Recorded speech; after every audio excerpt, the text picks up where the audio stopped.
पहिली गोष्ट, त्या म्हाताऱ्याने आधी सुद्धा ही कृत्य केली होती, मग त्याला आधीच का कठोर शिक्षा देण्यात आली नाही, म्हणजे पुन्हा त्याचं पाऊल सरसावलं नसतं. दुसरी गोष्ट, जेव्हा त्याने हे कृत्य केले तेव्हा ग्रामस्थांनी त्या म्हाताऱ्याला पोलिसांच्या हवेली का केले, त्याच वेळेस त्यांनी कठोर अशी शिक्षा त्याला द्यायला पाहिजे होती.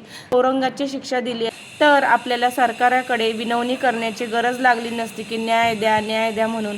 आज आपल्या मुलाला, एका आईला इतक्या वेदना होतात, एका मुलाला थोडं जरी खरचटलं तरी त्या आईचा जीव, त्या आईचं काळीज काय म्हणत असेल. तो माणूस 65 वर्षाचा म्हातारा होता, त्याला जरी फाशीची शिक्षा झाली तरी काय उपयोग आहे. 65 वर्ष म्हणजे फाशीची शिक्षा होताना 2 ते 3 वर्ष त्याचं आयुष्य राहिलेलं आहे. त्याला असं काय फरक पडतोय फाशीच्या शिक्षेने. त्याला अशी शिक्षा द्या की दुसऱ्या व्यक्तीचं पुन्हा धाडस झालं नाही पाहिजे.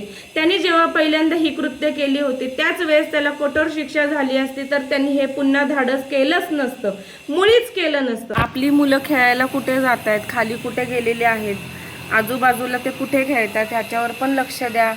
ना राक्षस आहेत माणसाच्या रूपात वावरणारे काही जण, तर तुम्ही त्यांच्यापासून आपण ओळखू नाही शकत की कोणाच्या मनात काय आहे, तर तुम्ही सावधगिरी तर बाळगू शकता. या सगळ्यामध्ये या चिमुरड्या जीवाची काय चूक होती हो. लोक आक्रोश करतील, आंदोलने करतील आणि काही दिवसानंतर विसरूनही जातील, पण त्या आई वडिलांसाठी आयुष्यभरचा एक सदमाच झालेला आहे. एक सदमा घेऊन, वेदना घेऊन आयुष्यभर जगायचं आहे आणि न्यायासाठी झुंजायचं सुद्धा आहे. या चिमुरडीला भावपूर्ण श्रद्धांजली.